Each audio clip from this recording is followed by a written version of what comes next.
안녕하세요. 오늘 저희랑 같이 한번 깊이 파고 들어볼 자료는요. 최근 정부가 발표한 몇 가지 중요한 정책 변화들입니다. 특히 우리 삶이랑 아주 밀접한 이 복지 분야에 대한 내용인데요.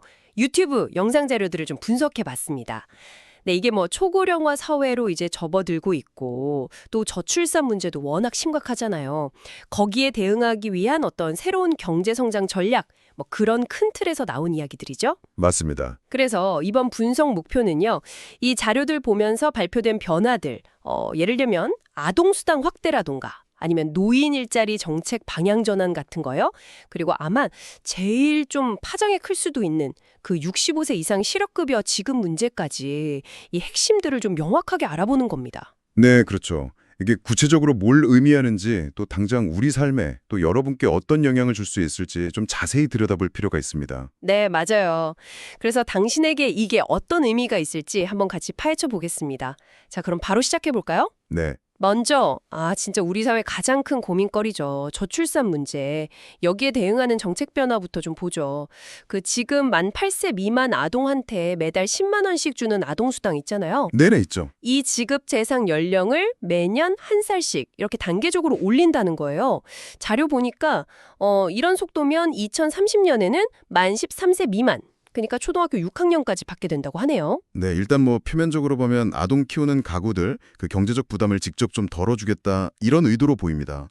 저출산 위기가 워낙 심각하니까 정부 차원에서 뭔가 좀 눈에 보이는 지원책을 내놓으려는 그런 노력의 일환이겠죠. 그렇죠. 일단 돈을 준다니까 뭐. 근데 여기서 좀 더 생각해 볼 지점은 있어요. 과연 이런 현금성 지원 확대가 장기적으로 봤을 때 출산율을 높이는데 얼마나 효과가 있을까? 이 논의는 계속 따라붙는 거죠. 물론 뭐 양육 부담 줄여주는 효과는 있겠지만 사실 출산 결정이라는 게 워낙 복합적인 요인이 작용하잖아요. 맞아요. 돈만 준다고 애 낳는 건 아니니까. 그렇죠. 그래서 이 정책 하나만으로 뭐 엄청난 반전을 기대하기는 좀 어렵다. 이런 시각도 분명히 있습니다. 네, 그런 지적은 항상 있죠. 그리고 현금 지원 말고 세금 혜택 쪽에서도 변화가 있더라고요. 신용카드나 뭐 체크카드 사용액 소득공제 있잖아요. 그 기본 한도를 자녀 한 명당 연 50만 원씩 늘려진다는 내용인데요. 그것도 있군요. 네, 그래서 자녀가 2명이면 100만 원, 뭐 이론상 3명이면 150만 원인데 상한선이 있어서 2명 이상이면 최대 100만 원까지만 늘어난대요. 맞습니다. 이게 구체적으로 예를 들어 설명하면 좀 더 와닿으실 텐데요.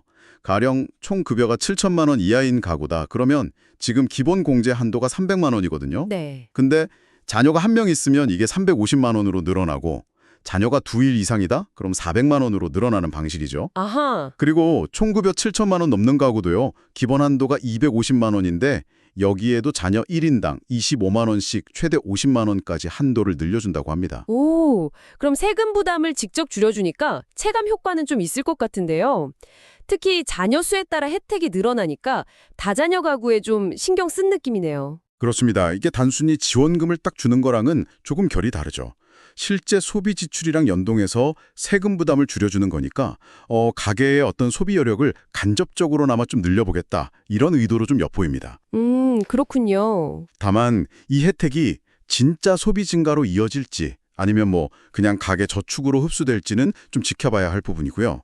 또 고소득층보다는 상대적으로 중산층 이하 가구한테 좀 더 혜택이 가도록 설계된 점, 이것도 특징이라고 할 수 있겠습니다. 자, 그럼 다음 주제로 넘어가 볼까요?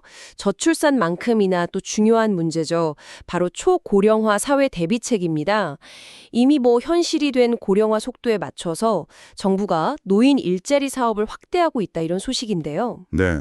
올해 관련 예산이 역대 최대 규모래요. 2조 1,847억 원. 작년보다 한 1,500억 원 이상 들었다고 하더라고요. 근데 이게 예산 규모 자체도 큰데 내용적으로도 좀 바뀐다는 거죠? 네, 맞아요. 단순히 그냥 일자리 숫자만 늘리는 게 아니라 그 질적인 변화를 좀 꾀하고 있다. 이 점이 중요합니다. 자료를 보면 정부가 특히 사회 서비스형하고 민간형 일자리, 이 비중을 늘릴 계획이라고 강조하고 있거든요. 사회 서비스형, 민간형. 네, 기존에는 약간 공공기관 환경 미화라든가 좀 단순 노무 위주의 공익형 일자리 비중이 높았는데 여기서 좀 벗어나려는 움직임으로 보입니다. 그 사회 서비스형이랑 민간형, 구체적으로 뭐가 다른 건가요? 좀 더 설명해 주실 수 있을까요? 사회 서비스형은요, 만 65세 이상 어르신들의 그 경력이나 자격증, 전문성 같은 걸 활용하는 일자리예요. 예를 들면 뭐 은퇴하신 교사분이 아이들 학습 지도를 한다거나 간호사 경력이 있는 분이 이제 취약 노인 돌봄 서비스를 제공한다거나 이런 식이죠. 아, 경험을 살리는 거군요. 그렇죠. 공공기관 업무 지원이나 뭐 문화재 해설 같은 역할도 포함되고요. 상대적으로 급여 수준도 공익형보다는 좀 높고 어르신들의 어떤 사회적 기여감이나 만족도도 좀 높게 나타나는 경향이 있습니다. 오, 의미 있네요. 그럼 민간형은 어떤 건가요? 민간형은 만 60세 이상 어르신들이 기업이나 시장이랑 직접 연결돼서 일하는 형태를 말합니다. 뭐 식품 가공해서 판매하는 사업단에 참여하시거나 실버 카페 운영 아니면 아파트 단지 내 실버 택배 서비스 이런 게 대표적이죠. 아, 우리가 주변에서 가끔 보는 것들이네요. 네. 기업의 수요에 맞춰서 어르신 인력을 공급하는 시니어 인턴십 같은 프로그램도 민간형에 속하고요. 이 유형은 정부 지원을 받아서 시작하더라도 장기적으로는 시장에서 경쟁력을 갖춰서 자립하는 걸 목표로 하는 거죠. 아, 단순히 뭐 용돈벌이 수준을 넘어서 좀 더 지속 가능하고 사회적으로도 의미 있는 역할을 할 기회를 늘리겠다. 이런 방향성이군요. 그렇습니다. 고령층을 그냥 단순히 부양 대상으로만 보는 시각에서 좀 벗어나서 그분들의 경험과 능력을 활용하고 좀 활동적인 노후를 지원하겠다. 이런 어떤 패러다임의 전환으로 볼 수 있습니다. 물론 뭐 이런 양질의 일자리가 얼마나 많이 만들어질 수 있을지, 그리고 실제 현장에서 어르신들의 만족도를 어떻게 높여갈지 이런 건 계속 지켜봐야 할 과제겠죠. 네, 방향은 좋아 보이는데 실제 운영이 중요하겠네요. 자, 그리고 이 고령화 문제랑 관련해서 정말 큰 변화의 가능성이 보이는 지점이 있어요. 바로 정년 연장론입니다. 아, 이거 정말 중요한 문제죠. 네, 현재 법정 정년은 만 60세잖아요. 근데 국민연금 받기 시작하는 나이는 계속 늦춰져서 지금 63세고 곧 65세가 된단 말이죠. 이 사이에 소득이 없는 기간, 이른바 소득 크레파스 문제가 진짜 오랫동안 지적돼 왔어요. 맞습니다. 평균 수명은 계속 늘어나고 60세 넘어도 건강하게 일할 임적 있는 분들 많으신데 법정 정년 때문에 어쩔 수 없이 퇴직하고 소득 없이 연금 받을 나이까지 기다려야 하는 그런 상황이 생기는 거죠. 그렇죠. 이 기간 동안 생활고를 겪거나 아니면 원치 않는 좀 불안정한 일자리를 전전하는 경우가 많았습니다. 그래서 정부가 이 문제를 풀기 위해서 단계적으로 정년을 만 65세까지 연장하는 방안을 추진하고 있다. 이런 소식이 이 자료에 들어 있습니다. 국민연금 받는 나이랑 정년을 딱 맞춰서 소득 공백을 없애고 고령 근로자가 좀 더 안정적으로 일할 수 있는 환경을 만들겠다. 이런 의도로 해석됩니다. 네, 이건 단순히 소득 공백 문제 해결을 넘어서는 거예요. 고령화 사회의 노동시장 구조 자체를 바꾸는 정말 중요한 변화죠. 고령 인구를 더 오랫동안 노동시장에 참여시키는 게 국가 전체의 생산성 유지에도 필요하다. 이런 인식이 깔려 있는 겁니다. 하지만 이게 또 동전의 양면과 같아요. 어떤 점에서? 그렇죠. 장점만 있는 건 아닐 텐데요. 물론입니다.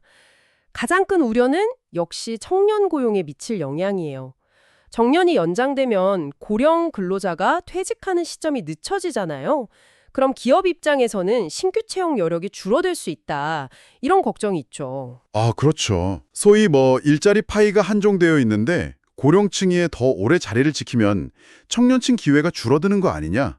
이런 어떤 세대 간 갈등의 소지도 있고요. 기업 입장에서도 인건비 부담 커지는 걸 걱정할 수 있겠네요. 보통 고령 근로자는 근속 연수가 길어서 임금 수준이 높은 경우가 많으니까요. 정확합니다. 아직 우리나라 기업 환경에 연공 서열형 임금 체계가 많이 남아있잖아요. 그러다 보니 정년 연장이 곧바로 인건비 급증으로 이어질 수 있다. 이런 부담감이 큽니다. 그래서 정년 연장을 논의할 때는 반드시 임금 체계 개편, 예를 들어 직무나 성과 중심의 임금 체계 도입 같은 논의가 같이 가야 한다. 이런 목소리가 높아요. 단순히 정년만 딱 늘리는 건 현실적으로 쉽지 않다는 거죠. 그렇군요. 복잡하네요. 네. 따라서 이 문제는 사회 전체의 생산성, 세대 간 형평성, 기업의 경쟁력, 이런 다양한 측면을 다 고려한 깊이 있는 논의, 그리고 사회적 합의가 필수적입니다. 아직 구체적인 로드맵이 나온 단계는 아니지만 그래도 중요한 방향성을 제시했다는 점에서 주목할 필요는 있습니다. 네, 정말 여러 이해관계가 복잡하게 얽힌 문제인 만큼 아주 신중한 접근이 필요해 보입니다. 자, 이제 오늘 분석에서 어떻게 보면 가장 뜨거운 감자라고 할 수 있는 주제로 넘어가 보겠습니다. 바로 65세 이상 신규 취업자에 대한 실업급여 확대 논의입니다. 네, 이거 정말 관심들이 많으시죠? 자료에 따르면요, 1995년에 우리나라에 실업급여 제도가 처음 들어왔는데 그 이후로 약 31년 만에 처음으로 65세 이후에 새로 일자리를 구해서 일하다가 실직한 경우에도 실업급여를 받을 수 있도록 하는 방안이 검토되고 있다는 겁니다. 네. 현재 고용보험법상으로는 65세 이후에 새로 고용된 경우에는 실업급여 적용 대상에서 제외되어 있거든요.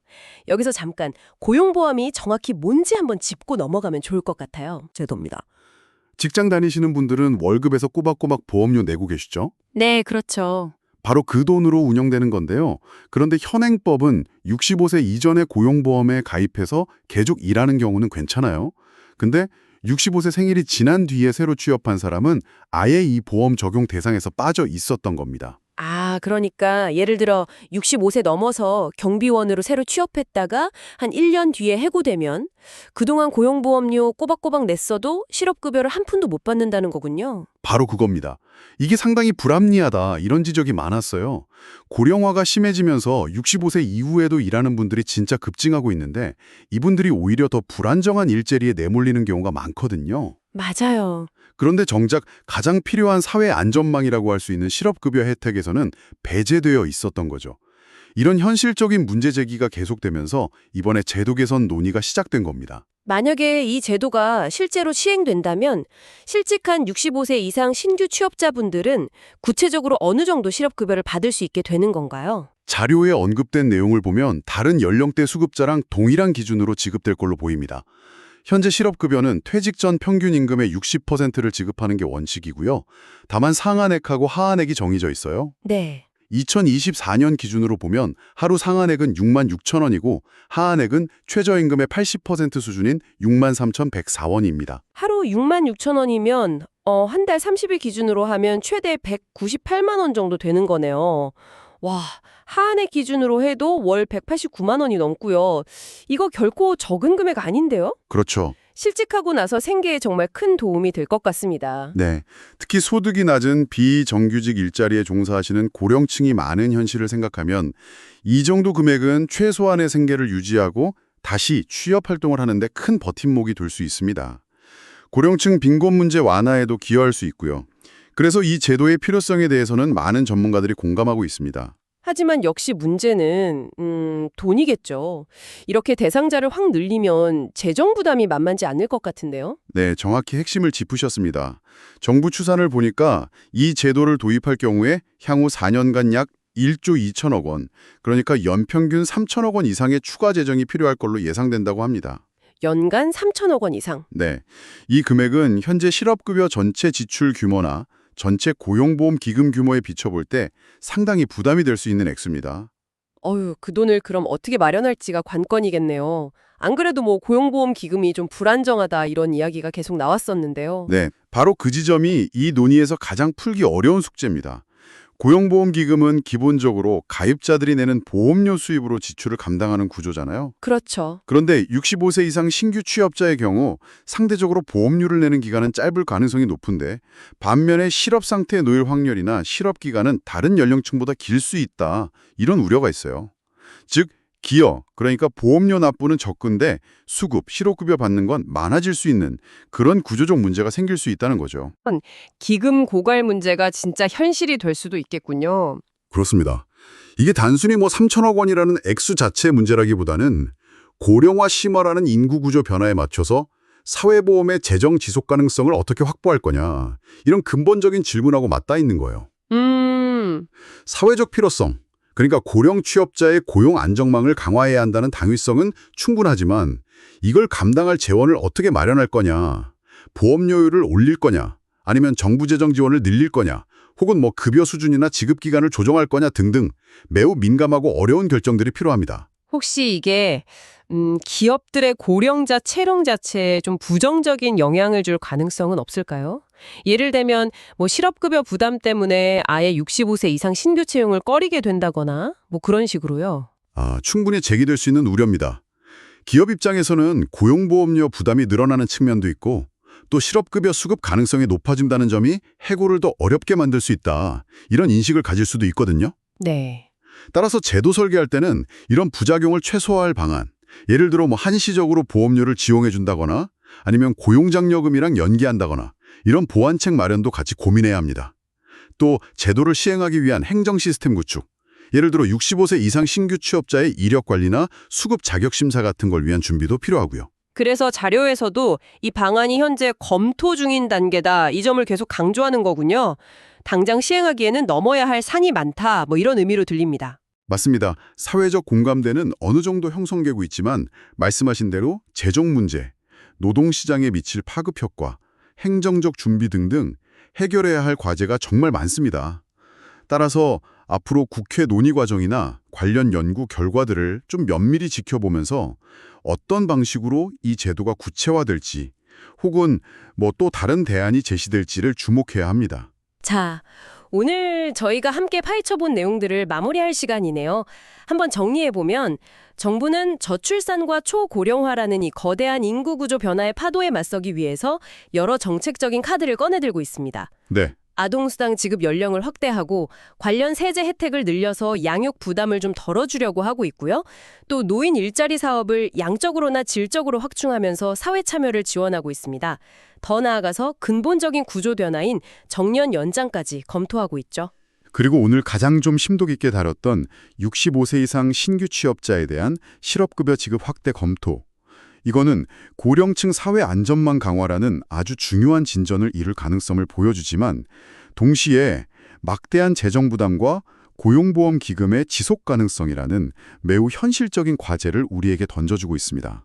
네, 오늘 분석한 내용들은 단순히 개별 정책들을 쭉 나열한 게 아니라 우리 사회가 앞으로 겪게 될 인구구조 변화에 어떻게 적응하고 시스템을 바꿔나갈 것인가, 여기에 대한 큰 그림의 일부를 보여주는 것 같아요. 맞아요. 늘어나는 복지 수요하고 또 한정된 재원 사이에서 균형점을 찾아야 하는 참 어려운 과제죠. 그렇습니다. 복지를 확대해야 한다는 사회적 요구와 또 이걸 뒷받침할 재정적 지속 가능성 확보라는 이 두 가지 목표 사이에서 최적의 해법을 찾아가는 과정, 이게 앞으로 우리 사회가 계속해서 풀어나가야 할 숙제라고 할 수 있겠습니다. 단순히 찬성, 반대 이런 문제가 아니라 어떤 가치를 우선하고 어떤 방식으로 문제를 해결해 나갈 건지 여기에 대한 깊은 사회적 논의가 필요합니다. 오늘 분석을 마무리하면서요, 여러분께 한 가지 질문을 던지며 마무리하고 싶습니다. 오늘 논의된 실업급여 확대나 정년 연장 같은 이런 전통적인 복지나 고용정책 외에 앞으로 계속해서 늘어날 건강하고 활동적인 고령 인구가 우리 사회에 기여하고 또 경제적으로도 자립할 수 있도록 돕는 뭔가 좀 더 혁신적인 방법은 없을까요? 어쩌면 정부 지원이나 기업의 정규직 고용이라는 틀을 좀 넘어서는 새로운 형태의 사회 참여 모델이나 경제활동 플랫폼, 이런 것에 대한 상상력이 필요한 시점은 아닐까 한번 고민해 보시면 좋겠습니다.